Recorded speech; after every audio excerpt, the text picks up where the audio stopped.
Hello everyone, and welcome back to the Fluctus Channel. This remarkable machine has served nations around the world and stands as the most battle-proven attack helicopter ever built. After 4 decades of safeguarding freedom and asserting dominance, the most striking fact is that this war machine is still reserved for the future.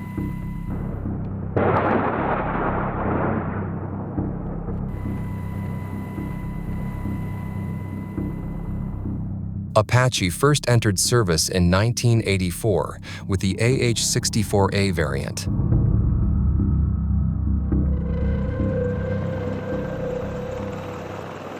Among all helicopters, the AH-64 Apache distinguishes itself in numerous aspects, with its superior maneuverability at the forefront.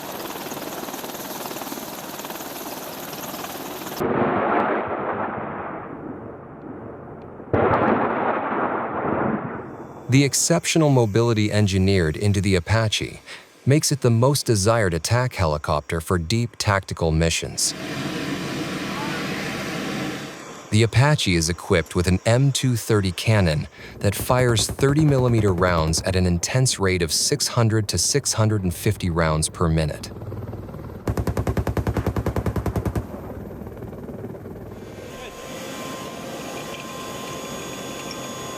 Its ammunition magazine can hold up to 1,200 rounds.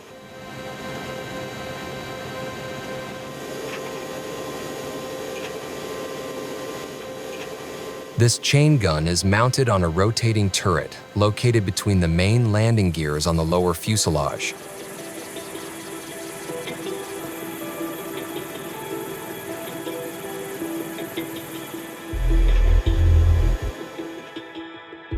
Both the pilot and gunner can slave the gun to their helmets, enabling it to move in sync with head movements.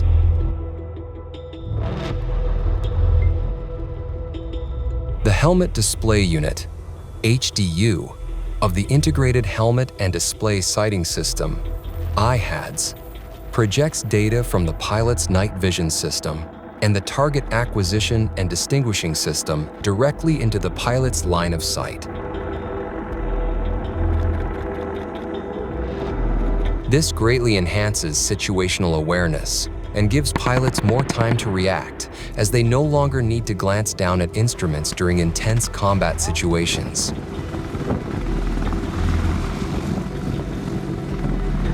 With such advanced systems in place, no enemy could escape the thunderous wrath of the Apache.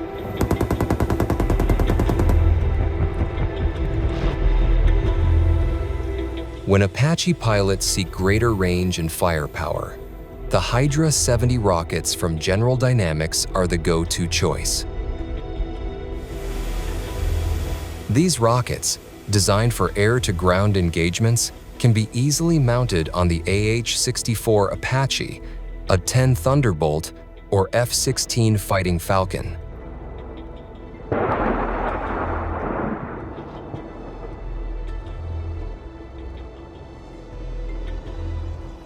Typically, the Apache carries a 19-shot rocket launcher on each stub wing.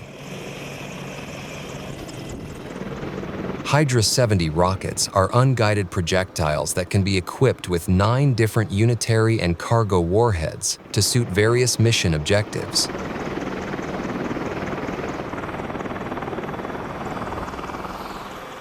Due to their low cost, they serve multiple purposes, such as battlefield saturation, smoke screening, and target marking.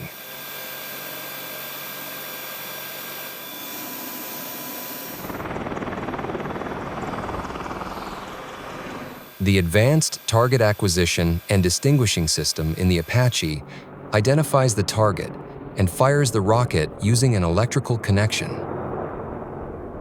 Once ignited, the rocket shoots through the launch tube, following an unguided path toward the designated target.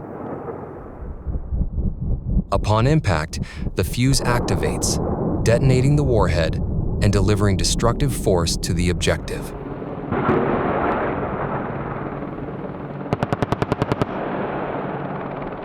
To sustain firepower, rearming must be fast and efficient. The M230 cannon features a built-in side loader, enhancing the helicopter's flexibility as it requires no additional tools for reloading.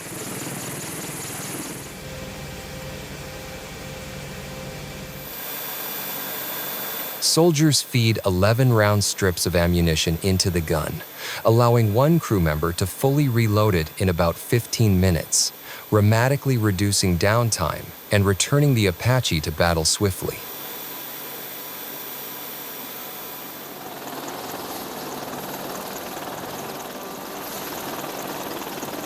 During training missions, two types of practice rounds are typically used.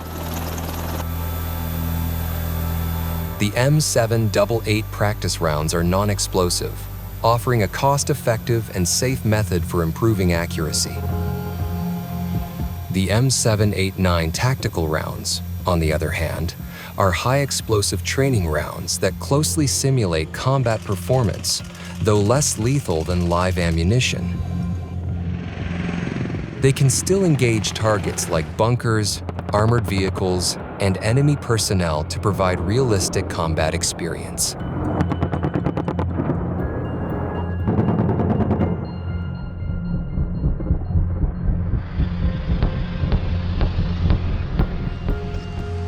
The AGM-114 Hellfire missiles carried by the AH-64 Apache remain the backbone of its ability to destroy tanks, aircraft, and large enemy targets.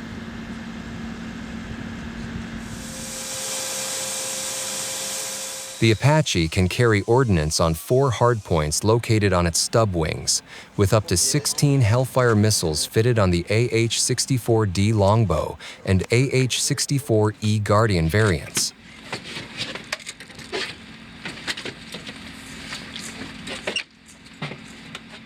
The M299 missile launcher serves as both the mechanical and electrical interface between the missile and the helicopter, capable of holding 4 missiles at once.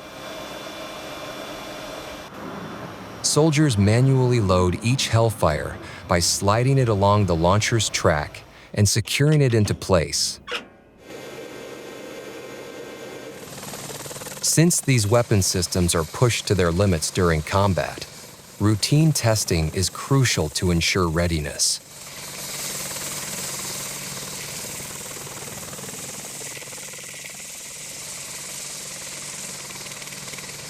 During such tests, weapons are integrated with the helicopter's avionics and targeting systems, allowing technicians to identify and fix any issues before they jeopardize pilots in real combat.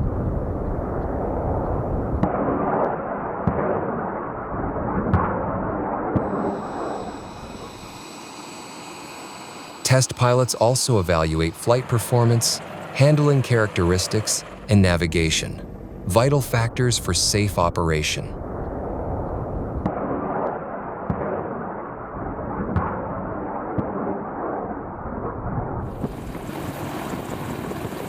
Beyond flying, maintenance is essential to keeping these complex aircraft mission-ready. Within the maintenance program, phase maintenance inspections play a vital role in detecting potential failures early. These inspections are performed at specific intervals defined by flight hours, calendar time, or both. The intensity of inspection increases with each phase. Usually, the first phase inspection occurs after 50 flight hours. When the Apache reaches 500 flight hours, an extensive inspection takes place, requiring many components to be removed for detailed examination.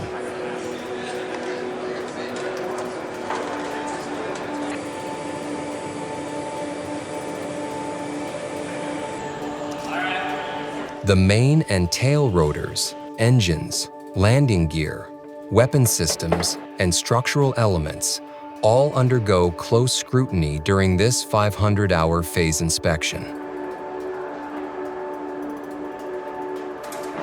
Given that a phase inspection involves hundreds of components, completing one successfully is no simple task. Maintainers and technical inspectors work closely together to accomplish it. After maintenance, the helicopters do not immediately return to service. Test pilots perform a series of flights, verifying numerous performance parameters before the aircraft is cleared for operational duty once again. Over time, test pilots stay engaged as new variants emerge, each introducing more advanced technologies to the Apache. One of the most notable upgrades was the transition from the AH-64A to the AH-64D longbow.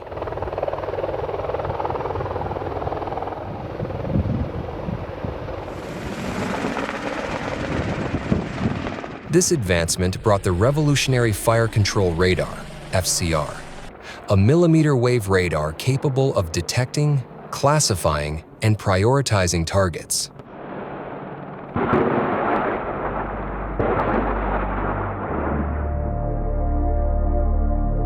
The radar's elevated position allows target tracking from behind cover, exposing only the radome.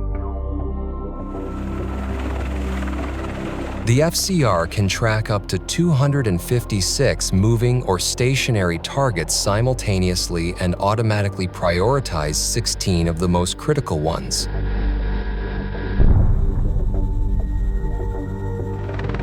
Pilots can accept or adjust these target priorities as needed. The FCR can also share data via radio modem with other Apaches, enhancing situational awareness and enabling coordinated strikes. Below the FCR, the Radar Frequency Interferometer, RFI, an array of passive antennas, provides full 360-degree radar warning.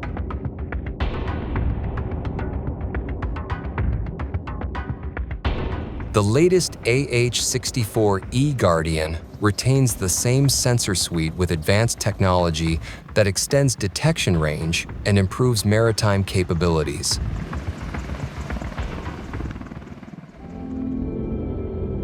Amid the chaos of the Vietnam War, the U.S. Army urgently sought to replace its modified gunships with purpose-built attack helicopters. Around this time, Bell Helicopters developed an attack variant of their UH-1 Huey utility helicopter, naming it the AH-1G Cobra.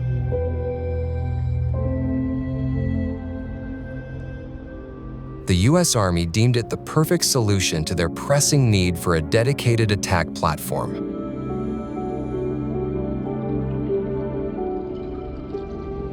The Bell AH-1 Cobra made its combat debut in 1967 during the Vietnam War, marking the dawn of the modern attack helicopter.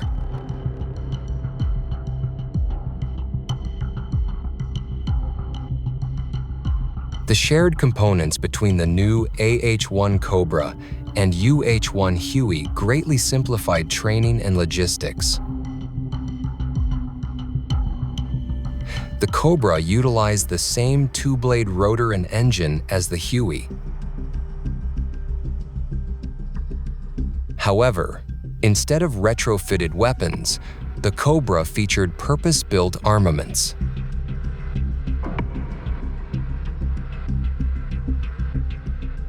Its nose-mounted turret could host miniguns, grenade launchers, or cannons controlled by the gunner seated in the front of the tandem cockpit. Additional weapon pods on the stub wings carried rocket launchers and anti-tank guided missiles.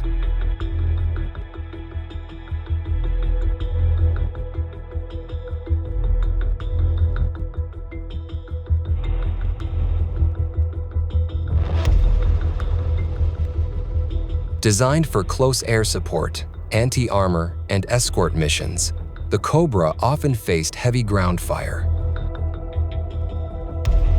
Its narrow frontal cross-section helped minimize exposure, improving survivability.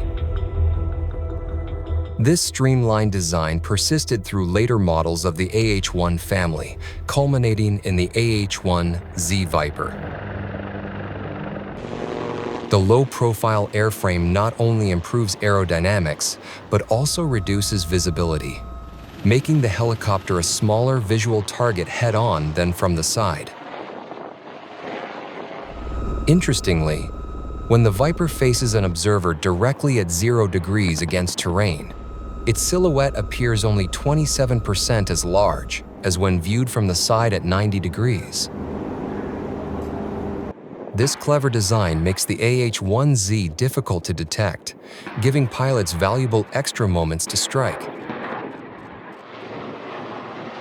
Over time, the Viper also received significant upgrades, including twin General Electric T700 turboshaft engines replacing the single-engine setup, and a 4-blade composite rotor replacing the older 2-blade design.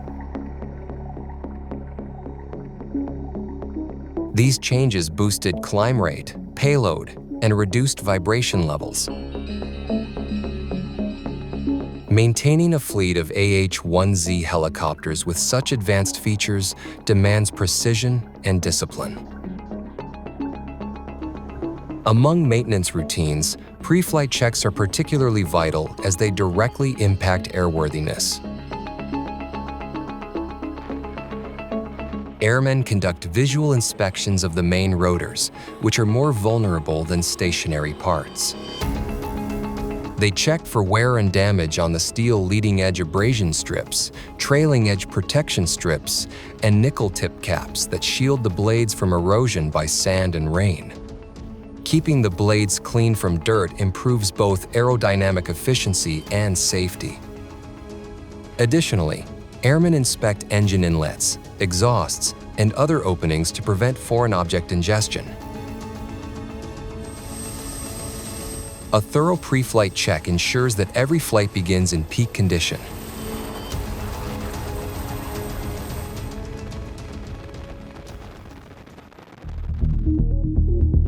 For more than 40 years, the Apache and its rotary wing counterparts have embodied the evolution of air power on the battlefield.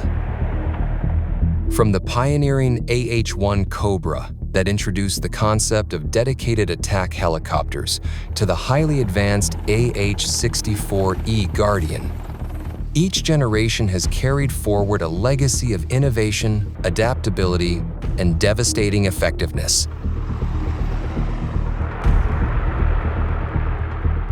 That's the end of this video. I hope you enjoyed it. Make sure to subscribe to this channel so you don't miss any of our new content. See you next time.